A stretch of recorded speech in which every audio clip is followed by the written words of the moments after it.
Thank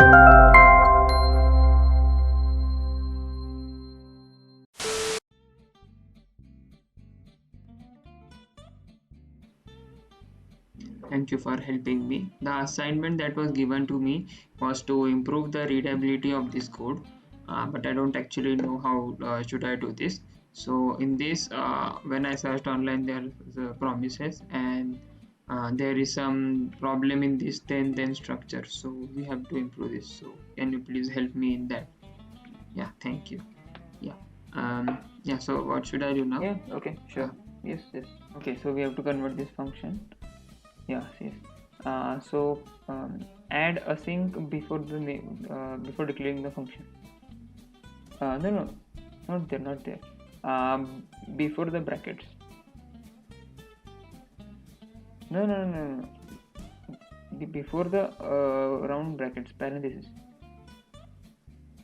Those are curly. Yeah, there. Yeah, so now this is a asynchronous function. So in this we can use async and await type of constructs. Yeah, so first 2 hours later. Thank you for helping me. that video you just watched, not that helpful, right? Nor it was for that organization. Peer programming is a great concept, but in the situation where time matters, this programming practice can lead to some serious delays. Hi, I am SYS from team SYS. Now imagine your team is working on a service that is deployed on cloud and some serious bug was just reported, and the one guy who has the SSH key is working remotely. Now rather than sending that SSH key through mail or any other communication medium, it is better to access the server through his machine. Now how will you accomplish this task? That is why we introduced Simple Controller, a secure, anonymous and free remote desktop controller, which allows you to connect to any machine of any platform through the browser without any hassle. Let's look at a demo. Here we have two screens. The service PC is now downloading the standalone exe, the controller module. Once the controller module is executed, it will show a dialog box to start the server. Any one of the PCs can start the connection. Once the room ID is created, the other can join in with the same room ID. Here we can see we have the similar interface that of Google Meet or Teams or any other meeting platforms. We have the option to mute, to turn off the video, to turn off the local video as well. And the main key feature is to share the screen. Once the screen is shared, the website will connect automatically with the local client that through WebSocket. Here we can see we can also turn off the mouse to get a better experience.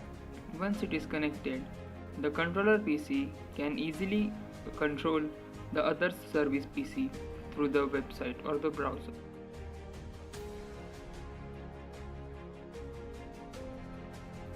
Here we can see that the keyboard events are also responsive.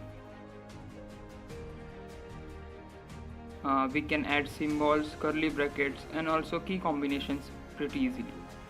The tab key also works pretty easily without giving any errors on the browser side. Key combinations like control plus anything is not supported yet, but will be added in future versions. Here we can also see that the scroll support is also enabled. You can easily scroll through long documents. We can also use page up, page down button to scroll through the document. Once the screen sharing is stopped, the connection with local WebSocket is disconnected.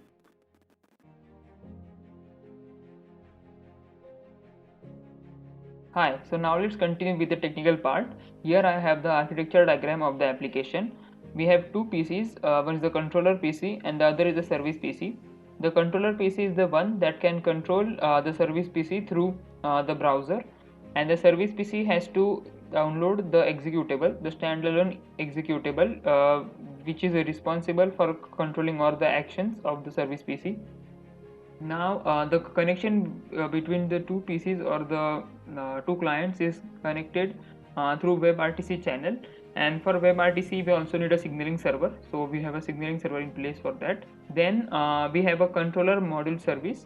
The controller module service is connected with the service PC through WebSocket, this client, if you see, this client is actually built in Python. So I also have the code in here. So here you can see I mainly have used the WebSockets library and the Python GUI to control all the actions of the service PC. And if you talk about the front end or the website is built in just plain JavaScript and HTML CSS. I'm also planning to rebuild the application in React.js for better code readability. And apart from that, if we see the index.js, I have all the logic for joining the clients and sharing all the information and handling the remote data. So the whole logic is in here. Yes, that's all. Thanks.